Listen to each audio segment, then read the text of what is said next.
The power of telling your story, moving past the fear of vulnerability and judgment to free the parts of yourself through storytelling.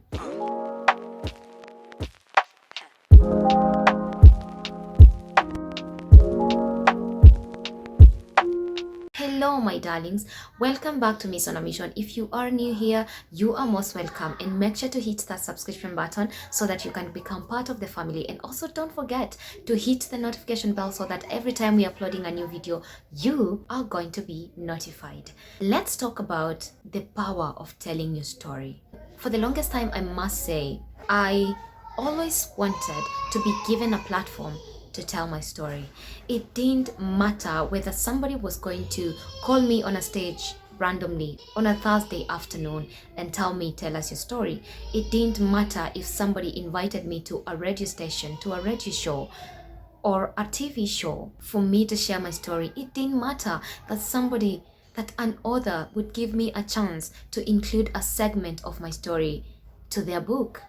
I felt the urge to be given a chance to give my story. And here's the thing, I believe that sharing my energy, sharing my personality with the world, to the world, is part of my storytelling, is part of releasing the unhealed parts of myself. That's why, by the way, I came up with this channel, because I'm 100% me. The me you see on the screen is the same person you meet in person. And so I'm gaining courage slowly to tell my story, because I know my story. It might bring a lot of judgment, but I'm not scared of judgment. I'm not scared of being vulnerable. I know it's going to heal other people. Through my story, somebody else is going to be encouraged.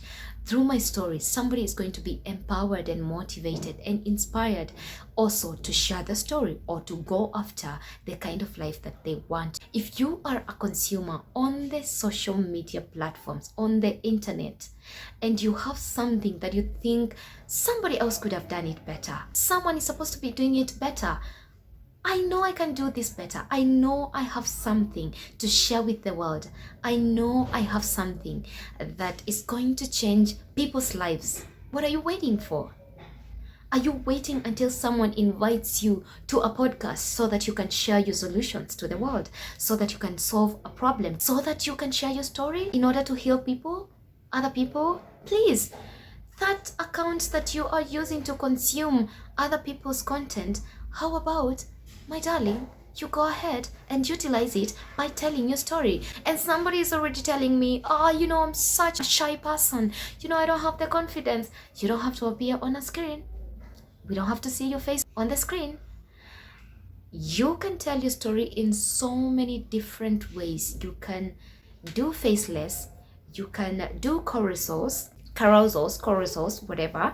You can share your piece of art and express yourself, share your energy and your personality with the world and heal souls. There are so many ways you can share your story. And I know through whatever I am doing here, I am sharing my story.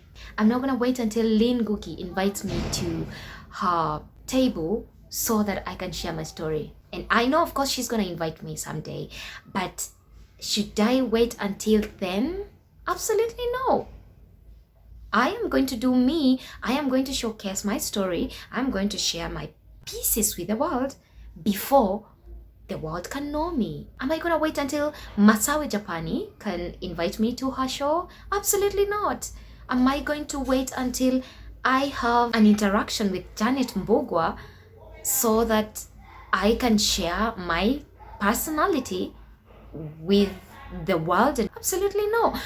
In short, what I'm trying to say is that do not wait to share your story.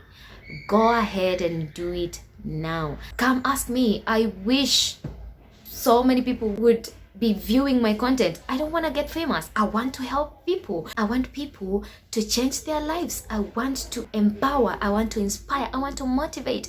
I want to nudge people to wake up and get better and get past the normalcy, mediocrity, the normal way of living life.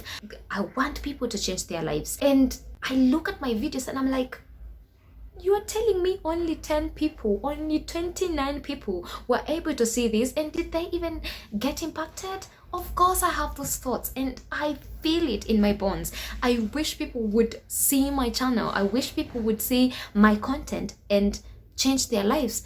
But what am I gonna do? What will I do while I wait for people to discover me and change their lives? Am I gonna sit and whine about it? How I make these incredible videos. I believe in them and I believe they are incredible and they are life-changing videos, and people don't see them. Am I just gonna sit and talk about how I have all these solutions, how I have all these thoughts, how I have all this wisdom and knowledge, and no one is seeing me? Am I just gonna sit and do nothing? Of course not.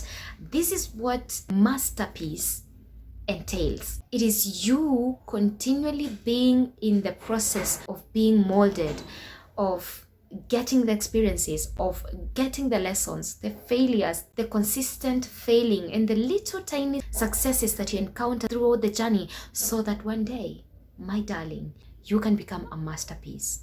Through telling your story, you are healing. And I am beginning to tell my stories, first of all, not to the world, but to the people in my life.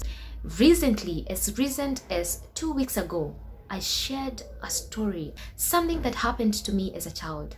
An incident I encountered, not under the care of my parent, but under the care of the people that were entrusted with my life. And I told my mom for the first time in 20 plus years. I told her that story, and for the first time I did not cry. And I felt like this load was taken off my body, was taken off my shoulders. I was light, I was at peace. My body, all of a sudden, my soul came back to myself. A piece of me that had been burdened for the longest time became light-weighted. There was a restoration of light in myself. And I'm a Christian, and I'm going to tell you this for free. That is what the devil does. The devil makes you keep those secrets because you feel like nobody else is supposed to know them. And they weigh you down for as long as you wish to allow them to. They burden you, and you move one step forward in your healing journey, and something happens, and then it triggers you, and you realize, I never healed. And the devil makes you think that you are the only person who has ever experienced this. You are the only person that had narcissistic parents, narcissistic caregivers. And so you can't share this because this is not common. You can't share this with anyone. That is why every time you want to share it with people, you chicken in, you cower, and you don't share it with them until one day God brings healing to you. It gives you the courage to share with other people. It might start with your family, it might start with your closest person, it might start with friends or strangers. You might get yourself into a group of recovering people or people that are trying to beat addiction, and you share your story for the first time in 30 years and you don't break down, and you realize that other people experienced that or even worse. And healing is complex, but one part of healing your wounds and the wounds of others, you sharing your story. And I'm not telling you to come here on social media and start telling us how you were battered, how you had a narcissistic parent, how you were abused as a child. I'm not telling you to do that. I'm not. There are parts of you that are supposed to remain with you and only remain known to the people that you choose to know it. I'm not telling anyone to come on social media and tell us what happened to them in the past life. And I take pride, a lot of pride, in people who share their stories, their saddest parts, their wounded parts with the world. The people in these podcasts, the public figures, celebrities, such kind of people that are in the public eye, who decide to share their stories with the public. They allow themselves to be vulnerable, and they allow us as the public to partake in their vulnerability. and they let go of the fear of judgment. It is a big step. But they do that so that they can heal other people. They do that so that we, the public, can be healed. And to be vulnerable and to let go of the fear of judgment, it's going to allow you to let go of control as well. And especially if you're in the public eye. And not only the people in the public arena, but also if you are sharing it with another person, because now you will have to trust that person and you are no longer in control of whatever happens with your story, because they can wake up one day and decide to let that out to the world. What are you gonna do? It is you trusting and allowing vulnerability with another person. And personally, I am a firm believer that vulnerability is the only true judgment of authenticity and realness with the people in your life. If I come to you and share a story of my life and you keep that story with you for the rest of your life, that's how I know you are a true friend, you are a true partner to me for life. And for my contact, if you look at my WhatsApp bio, I have written, don't edit yourself. I believe that being you is the most invaluable and priceless gift you can give to the world. Be you. Be you. So what? They judge you, so what? It's none of your business if they decide to sabotage that, if they decide to spoil that.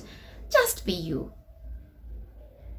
If I am being me and I remain single for the rest of my life, I don't care. I gave the world who I was. I didn't have to wear a mask. I didn't have to put on a mask so that somebody could fall in love with me. Just be you. My last year's WhatsApp bio, I had written, divorce your ego, because I was working with my ego to know how to navigate life with my ego. And I bet it, and that's why I changed it into, don't ever edit yourself. Never edit yourself. Be you at all times. And personally, I'm not scared to be vulnerable. And of course I'm not just vulnerable with everybody.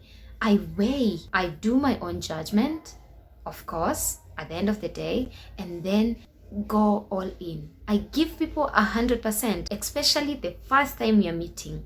And if you show me that 20% is all you are about, I don't have business being around you if all you need is 20%.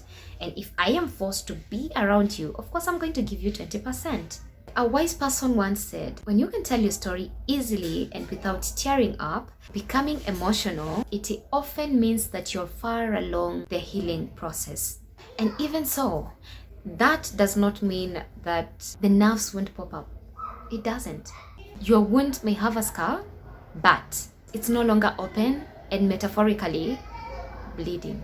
And so I want you to take courage. Today I am inspiring us not give the devil a chance to oppress us and enslave us with what happened to us in the past. Don't give him a chance, because if he cannot get you in any other way, he makes you feel shame for what happened to you. He makes you feel bitter, hurt, pain, and he doesn't allow you to share your story. He makes you keep it a secret. Don't give him a chance. Start sharing your story. Pray about it, of course. But do your due diligence with the people who you are about to share your story with. Not everyone needs to know your story. But if you are a public figure like me, like I am, pray about it, and the Holy Spirit, God, is going to guide you into the exact time and the best season to share your story. I am no longer scared to share my story. I don't care about what no one says about after that. I don't care how people see me after that. I am going to share my story. Of course, I'm going to have discernment, and discernment, it is judgment. So when the time is right, I won't feel the ish not to share my story. I won't question anything. I'll wake up one day and I will tell you my story. Because again, why would I live a life that my soul is enslaved for the rest of my life? Why would I do that? I would rather live openly than suppress what life is inside of my soul. I mean, I would rather live authentically and live as I am, like I am, than live suppressed and I can't do this because OMG, I have a story and I cannot share it. I don't have time for that. And I'm encouraging you today to share your story. I'm encouraging you today to take up courage. Don't do it blindly. Pray about it, and God is going to guide you on who to tell first and how to do it. And the thing is, external judgment, manipulation, abandonment, or harsh words in reaction to your story are not about you, but about the person that is judging you. Because sharing my story triggered an emotion, a wound, or even an insecurity in them that they may not even realize. And instead of them taking that and analyzing themselves and going inwards and trying to understand why they were triggered and starting their healing journey, they give me that reaction and judgment and abandonment and harsh words. And that's not on me, that's on them. If you lose people when you share your story, you did not lose people, they lost you. In every video that I make, I am healing you, not necessarily you, but you, the audience, in one way or the other. Until the next video, go out, be the best versions of yourselves that you've always wanted to be, and see you on the next one.